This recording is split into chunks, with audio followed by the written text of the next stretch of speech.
नमस्कार दोस्तों। तो लॉरेंस बिश्नोई, शायद आपने ये नाम सुना होगा। आज के युद्ध में इसका नाम काफ़ी मशहूर है।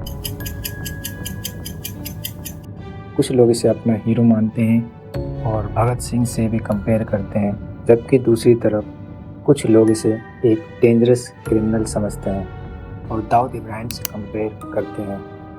लेकिन ये है कौन और क्यों लॉरेंस बिश्नोई का नाम इतना फेमस है? इस वीडियो में हम लॉरेंस बिश्नोई के जीवन के कुछ ऐसे हिडन फैक्ट और उसके राइज के रीजन को एक्सप्लोर करेंगे जो शायद आपने पहले ना सुना हो।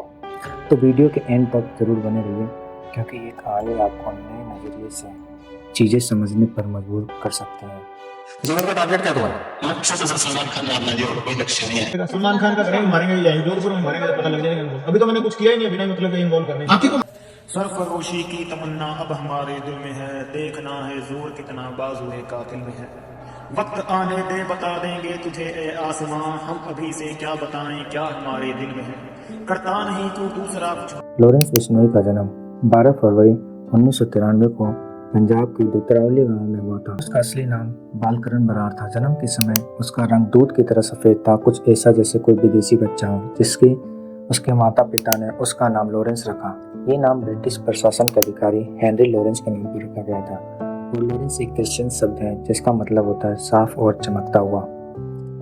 लॉरेंस के पिता लविंदर सिंह हरियाणा पुलिस में कांस्टेबल रह चुके थे। रिपोर्ट्स के अनुसार उन्हें पुलिस में लगभग 5 साल काम किया था और एक जमींदार परिवार से होने के कारण उन्होंने अपनी नौकरी छोड़कर खेती बाड़ी में हाथ आजमाना शुरू कर दिया।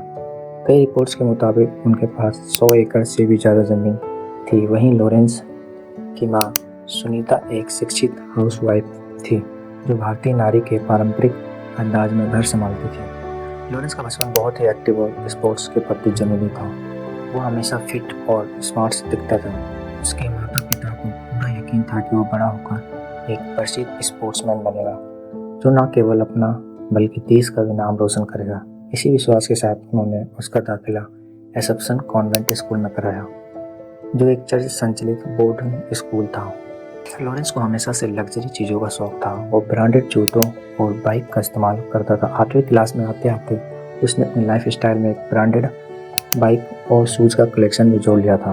उस समय उसकी फैमिली पर अच्छी खासी दौलत थी और वे उसे किसी भी चीज़ की कोई कमी महसूस नहीं होने देती थी। लेकिन फिर 10वीं क्लास में एक मोड़ आता है जब उसकी मुलाकात काजल नाम की लड़की से होता है, जो उसकी क्लासमेट होती है। दोनों एक दूसरे को पसंद करने लगते हैं और उनका रिश्ता धीरे धीरे और मजबूत हो जाता है। समय के साथ वे दोनों अपने गांव दुतरावली से चंडीगढ़ आ जाते हैं, जहां दोनों चंडीगढ़ के डीएवी कॉलेज में दाखिला लेते हैं। कॉलेज में कदम रखते ही लॉरेंस का इंटरेस्ट पॉलिटिक्स में बढ़ने लगता है। वो और उसकी गर्लफ्रेंड काजल दोनों एक दूसरे के लिए सपोर्ट सिस्टम बन जाते हैं। इसी दौरान लॉरेंस की मुलाकात रॉबिन बरार से होती है, जो एक छात्र नेता होता है। रॉबिन बरार 2008 में पंजाब यूनिवर्सिटी के छात्र संगठन के चुनाव में भाग लेता है और लॉरेंस उसे पूरी तरह से सपोर्ट करता है। और यहाँ से लॉरेंस की आपराधिक सफ़र की शुरुआत होती है।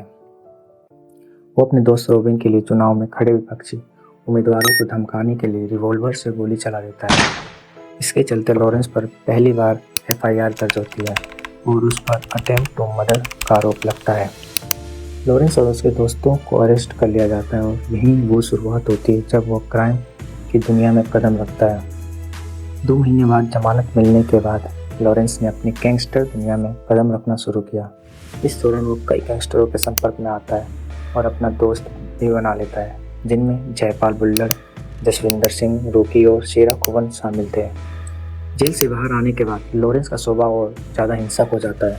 यूनिवर्सिटी में उसने अपने दोस्त रॉबिन बरार के खिलाफ चुनाव लड़ रहे उम्मीदवार के भाई पर गोली चला देता है। इस बार भी फिर से उस पर अटेम्प्ट टू मर्डर का मामला दर्ज होता है और चंडीगढ़ जेल में उसे 6 दिन बिताने पड़ते हैं। जेल में रहते हुए उसकी मुलाकात देविंदर बावला से हुई, जो कि एक लोकल क्रिमिनल था। लॉरेंस हर बार जेल जाने के दौरान अपने गैंग को विस्तार करने और उसे मजबूत बनाने के लिए नए नए गैंगस्टरों से जुड़ता गया। इस बीच याद रखें कि वह अभी भी कॉलेज का छात्र था। कॉलेज की पढ़ाई के दौरान एक बार वो एग्जाम में चीटिंग करते हुए पकड़ा गया। उसने एक छिपे हुए चीट का इस्तेमाल किया था और जब एग्जाम सुपरिटेंडेंट ने उसे पकड़ लिया तो उनके हाथ से छूटकर खिड़की से छलांग लगाकर भाग गया। इस हरकत से कॉलेज में उसका रोब और भी बढ़ गया 2010 में लॉरेंस ने यूनिवर्सिटी चेयरमैन के पद के लिए चुनाव लड़ा लेकिन हार गया। उसकी हार के बाद कैंपस में उसके विरोधी उसे और उसकी गर्लफ्रेंड काजल को चिढ़ाने लगे क्योंकि काजल ने इस चुनाव में उसका बहुत सपोर्ट किया था। कई आर्टिकल के अनुसार लॉरेंस के विरोधियों ने काजल को निशाना बनाया और उसे आग लगाकर मार दिया। इस घटना ने लॉरेंस को अपराध की दुनिया में और भी गहरे दंगल में ढकेल देता है। 2013 में लॉरेंस ने चंडीगढ़ के डीएवी कॉलेज में पढ़ाई के साथ साथ अपनी क्राइम एक्टिविटी भी तेज कर दी और जल्द ही पंजाब यूनिवर्सिटी के प्रभावशाली छात्र संगठन SOUP student organisation of Punjab university में शामिल हो गया। SOUP की मदद से उसने यूनिवर्सिटी में अपनी पकड़ मजबूत कर ली और इस बार जब उसने फिर से छात्र चुनाव लड़ा तो वो जीत गया।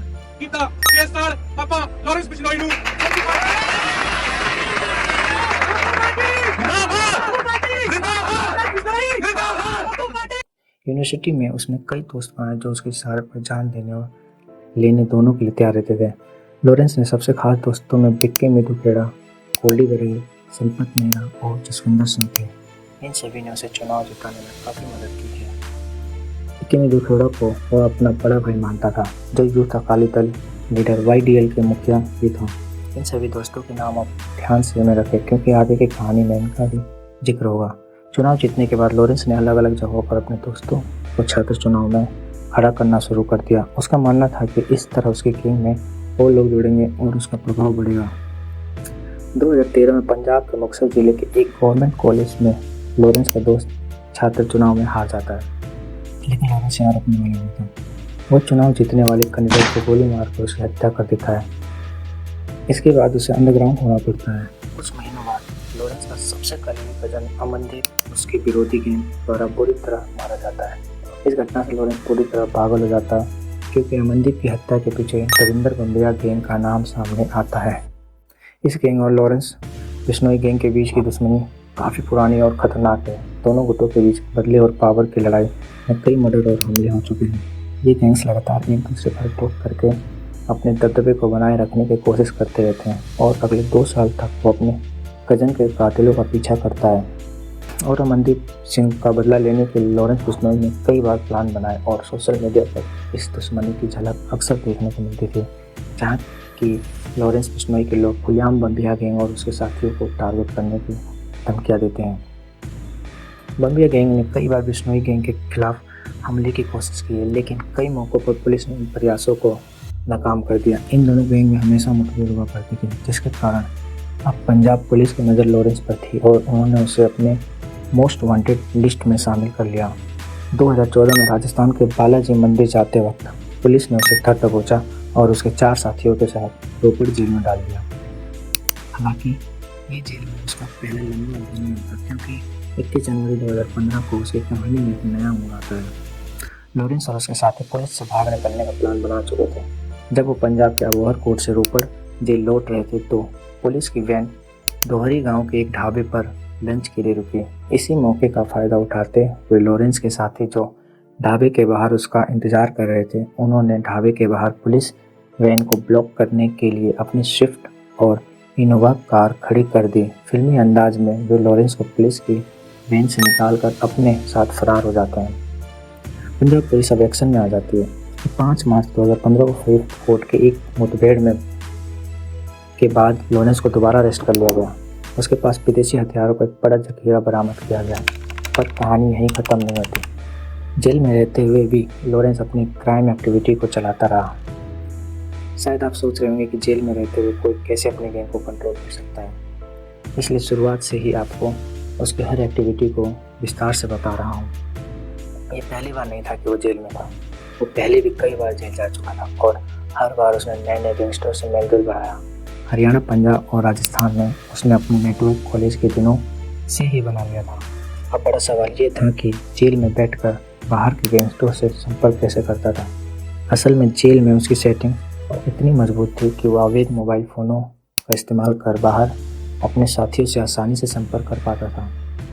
उसके साथ कुछ पुलिस वाले भी इसमें शामिल थे जो उसकी मदद करते थे। 27 अक्टूबर 2024 को पंजाब सरकार के जांच के बाद लॉरेंस के संपर्क में रहने वाले 7 पुलिसकर्मियों को सस्पेंड कर दिया गया, जिनमें 2 DSP भी शामिल थे। लॉरेंस ने अपने अवैध मोबाइल फ़ोन का इस्तेमाल केवल संपर्क के लिए नहीं किया बल्कि सोशल मीडिया पर भी एक्टिव रहने के लिए किया। फेसबुक पर लाइव आकर वो युवाओं को अपनी तरफ आकर्षित करने का प्रयास करता। उसके साथी और समर्थक उसके सोशल मीडिया प्रोफाइल पर पोस्ट डालते रहते। कई बार जेल की सेल में मोबाइल, वेबकैम और गैंग नेटवर्क के नोट्स और डायरी भी बरामद हुए, लेकिन इससे उसकी गतिविधियां रुकने का नाम नहीं लेती थी। लॉरेंस का नाम अभी भी सिर्फ पंजाब, राजस्थान और हरियाणा में ही मशहूर था, लेकिन वह देश भर में चर्चित होना चाहता था। यही कारण था कि पहली बार 4 जनवरी 2018 को कोर्ट जेल जाते वक्त उसने मीडिया में सलमान खान को मारने की धमकी दी। सलमान खान का करेंगे, मारेंगे ही जाएंगे, जोधपुर में मारेंगे तो पता लग जाएगा इनको। अभी तो मैंने कुछ किया ही नहीं, बिना मतलब के। यह धमकी 1998 के ब्लैक बक शिकार मामले के लिए थी, क्योंकि बिश्नोई समुदाय ब्लैक बक को पवित्र मानती है और उसकी पूजा करती है। लॉरेंस बिश्नोई सलमान खान को धमकी देने के बाद भी अपने प्लानिंग से पीछे नहीं हटा। उसने जेल में रहते हुए सलमान खान को मारने की साजिश तैयार की और इसे अंजाम देने के लिए अपने खास साथी संपत नेहरा को चुना। नेहरा ने सलमान खान को घर और उनकी डेली लाइफ को ऑब्जर्व करना शुरू कर दिया, लेकिन उसके पास सिर्फ एक पिस्तौल थी जो इस काम के लिए पर्याप्त थी। सही हथियार की कमी के चलते उसे प्लान को होल्ड पर रखना पड़ा। नेहरा फिर हरियाणा और हैदराबाद जाकर हथियार लेने की कोशिश करता, लेकिन स्पेशल टास्क फोर्स ने उसे टेक्निकल सर्विलांस की मदद से पकड़ लिया। पूछताछ में नेहरा पूरी प्लानिंग का खुलासा किया, जिसने लॉरेंस को सलमान खान के मारने के प्लान और मास्टरमाइंड बताया। इसके बाद मुंबई पुलिस ने सलमान खान को वाई कैटेगरी सिक्योरिटी दी, जिसमें 24/7 उनके प्रोटेक्शन के लिए कमांडो और पुलिसकर्मी शामिल किए गए, जिसमें 11 सुरक्षाकर्मी की टीम दी गई, जिसमें 2 कमांडो और 9 पुलिसकर्मी शामिल थे। नवंबर 2020 में लॉरेंस को अजमेर की हाई सिक्योरिटी जेल में शिफ्ट कर दिया गया और उस पर MCOCA Maharashtra control of organised crime act लगाया गया। ये कानून संगठित अपराधों को कंट्रोल करने के लिए और इसमें बेल मिलना बहुत मुश्किल होता है। इसके बाद 2021 में लॉरेंस को तिहाड़ जेल में शिफ्ट किया गया। अगस्त 2021 में लॉरेंस के खास दोस्त विक्की मिधुखेड़ा का मर्डर हो गया, जिसे लॉरेंस अपना बड़ा भाई मानता था।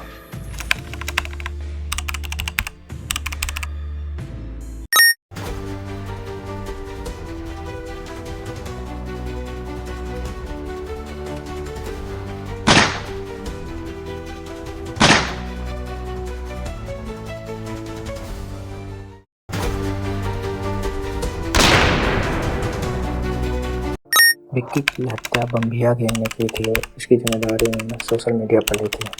इसके जवाब में लॉरेंस ने भी एक पोस्ट डाला और अपने दोस्त की मौत का बदला लेने का प्लान बनाया।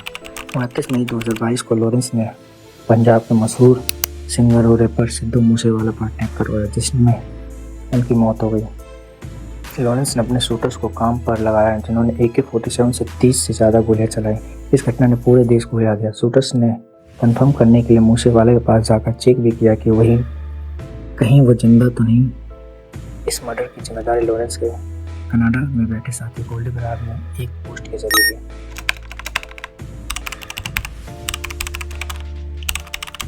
गिरफ्तारी के बाद जब लॉरेंस ने मूसेवाला के बारे में पूछा गया तो उसने बताया कि 2021 में उसने मूसेवाला से 1 करोड़ की वसूली करने की कोशिश की थी, जिसे सिद्धू ने मना कर दिया था। ऐसा भी कहा जाता है कि लॉरेंस का मानना था कि मूसेवाला बम्बिया गैंग को सपोर्ट करता था और उसी के समर्थन में उसने अपने गाने बम्बिया बोले में उनकी तारीफ भी की थी। सिद्धू मूसेवाला की मौत के बाद लॉरेंस इंटरनेशनल लेवल पर एक खतरनाक क्रिमिनल के रूप में फेमस हो गया।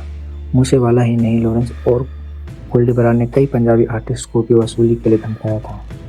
25 नवंबर 2023 को लॉरेंस के गैंग ने कनाडा में सिंगर गिप्पी गरवाल के घर पर फायरिंग कर दी और एक पोस्ट में सलमान खान को चुनौती दी कि वे उन्हें बचाने आए।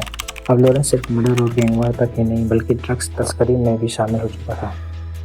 ड्रग्स के जरिए उसके गैंग को बड़ा फाइनेंशियल सपोर्ट मिलता था। 23 अगस्त 2023 को गुजरात पुलिस ने उसे एक बड़े ड्रग्स तस्करी ऑपरेशन में शामिल होने के आरोप में गिरफ्तार किया। 2022 में गुजरात के कोस्टल एरिया में पाकिस्तानी बोट से पकड़ी गई, जिसमें 34 किलो हीरोइन भी लॉरेंस के हाथ बताया गया, जिसकी मार्केट वैल्यू करीब 200 करोड़ थी। पुलिस के मुताबिक इस इंटरनेशनल ड्रग्स ट्रैफिकिंग को लॉरेंस ने जेल से ही ऑपरेट किया था, जिसके चलते NDPS narcotic drugs and psychotropic substance act के तहत उस पर केस दर्ज हुआ।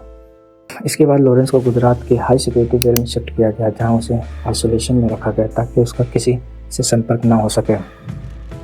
लेकिन कहानी यहीं ख़त्म नहीं होती। 12 अक्टूबर 2024 को बाबा सिद्दीकी की हत्या का इल्ज़ाम लॉरेंस बिश्नोई पर लगाया जाता है। पुलिस का कहना है कि यह हत्या एक प्री प्लान साजिश थी, जिसमें शूटरों ने 25 से 30 दिनों तक बाबा सिद्दीकी की रेकी की थी। बाद में पुलिस ने 2 शूटरों को गिरफ्तार कर लिया, जबकि एक फरार हो गया था। पुलिस का मानना है कि इस हत्या में लॉरेंस का मकसद मुंबई में अपना दबदबा बनाना है, क्योंकि यहाँ कई बड़े सेलिब्रिटी और बिजनेसमैन रहते हैं। बाबा सिद्दीकी कोई आम इंसान नहीं थे, वे एक पॉपुलर नेता थे। 3 बार बांद्रा विधानसभा से चुने गए और 2004 से 2008 तक खाद्य आपूर्ति और श्रम मंत्री भी रहे। उनका रिश्ता बॉलीवुड की कई हस्तियों से था, खासकर सलमान खान से। हर मर्डर के बाद लॉरेंस एक पोस्ट जरूर डालता है और इस बार उसने लिखा, हमारी किसी से पर्सनल दुश्मनी नहीं है, लेकिन जो सलमान खान और दाऊद की मदद करेगा वो अपना हिसाब किताब पहले कर ले। इस हत्या की प्लानिंग लॉरेंस ने अपने भाई अनमोल बिश्नोई को दी थी, जो कनाडा से इसे ऑपरेट कर रहा था। इससे पता चलता है कि लॉरेंस सिर्फ भारत में ही नहीं बल्कि विदेश से भी अपने गैंग को ऑपरेट करवा रहा है। अब तक लॉरेंस पर कुल 36 क्रिमिनल केस दर्ज हो चुके हैं, जिनमें चार्जेस शामिल हैं। इनमें से 6 मामलों में उसे सजा मिली है, 9 मामलों में वो बरी हो गया और बाकी 30 केस अभी भी अलग अलग राज्य चल रहे हैं। लॉरेंस की स्टोरी सिर्फ क्राइम और वायलेंस तक सीमित नहीं है। यह एक छोटे से गांव से निकलकर कैसे उसने एक पावरफुल क्रिमिनल की पहचान बनाई। यह एक वार्निंग है कि कैसे किसी इंसान के डेंजरस प्लान पूरी सोसाइटी को प्रभावित कर सकते हैं। जेल में होने के बावजूद उसकी गैंग अभी भी एक्टिव है और उसकी रीच बहुत स्ट्रॉन्ग है। लॉरेंस की लाइफ एक उदाहरण है कि जब तक पॉलिटिक्स और क्राइम का मिक्स रहेगा, कुछ भी खत्म नहीं हो सकता। लॉरेंस बिश्नोई की असली लेगेसी यही है कि एक ऐसा नाम जो आज भी लोगों के दिमाग में छाया हुआ है। अगर आपको हमारी ये इन्फॉर्मेशन पसंद आई हो तो हमारे चैनल को लाइक, शेयर और सब्सक्राइब करना ना भूलें। जय हिंद, जय भारत।